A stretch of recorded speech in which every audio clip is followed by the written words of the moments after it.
C'est un personnage incontournable sur la scène du sport automobile français, multiple champion de France notamment. Et puis peut-être les plus anciens d'entre vous se souviennent aussi qu'il avait remporté les 24 heures. À l'époque, je crois qu'on disait encore les 24 heures de Francorchamps. C'était en voiture de touring, vous l'avez reconnu, Anthony Beltoise. Salut Anthony, 1999 comme on dit ici, 99. Exactement, ça restera un super souvenir. Parce qu'on avait déjà, je me rappelle, il y avait énormément de monde en termes de public. Il y avait beaucoup de constructeurs beaucoup de constructeurs qui se battaient entre eux, BM, Honda, Peugeot. Et puis on n'était pas la voiture favorite du team. Et puis on a gagné avec Emmanuel Collard et l'incontournable Fred Bouvi. Alors depuis, votre carrière est souvent revenue par Francorchamps. Les 25 heures et Fun Cup, ça fait longtemps. Ouais, j'ai un souvenir de l'avoir fait, il me semble que c'était en 2000 ou 2001. On avait fait un équipage de rêve avec Gache, Lagorce, moi, puis je sais plus qui. Mais j'ai pas trop de souvenirs comment c'était fini, donc du coup, à mon avis, ça s'était pas très bien fini. Alors Anthony, on sait évidemment que vous avez eu l'occasion, notamment via votre rôle pour l'émission Automoto, de piloter des voitures assez extraordinaires. Que peut-on dire de cette, entre guillemets, petite VW Fun Cup?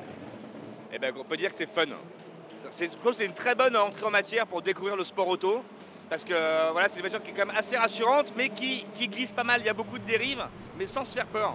Donc je trouve que c'est trouver la limite entre pas trop de dérives et la performance. Donc c'est plutôt, voilà, je trouve que c'est un très bon point d'accès pour commencer en sport auto. Alors on peut dire ce week-end vous formez un équipage de spécialistes du GT français, puisque vous êtes avec des pilotes qui disputent le championnat de France GT, soit avec vous, soit contre vous. Quelles sont les ambitions de cette équipe Bodmer Auto? Ouais, c'est vrai qu'on a réuni les 4 pilotes du team Bodmer. Moi je roulais avec Grégoire en silver, et on a Jean-Charles Rédélé et Laurent Coubard. Et on a un invité qui est un concurrent dans le GT4, qui est Paul Évrard, un mec très sympa. Et quelles sont les ambitions alors? Les ambitions, écoute, c'est essayer de faire le mieux possible.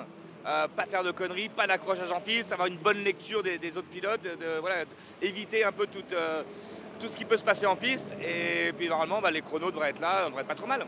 Voilà, et ce sera une préparation plutôt sympa puisque vous allez revenir dans 2 semaines avec le championnat de France GT aussi. Merci voilà. Anthony. À suivre évidemment cette voiture de l'équipe Bodmer Auto avec cet équipage, on l'a dit, très franco GT. Salut Thomas, ciao.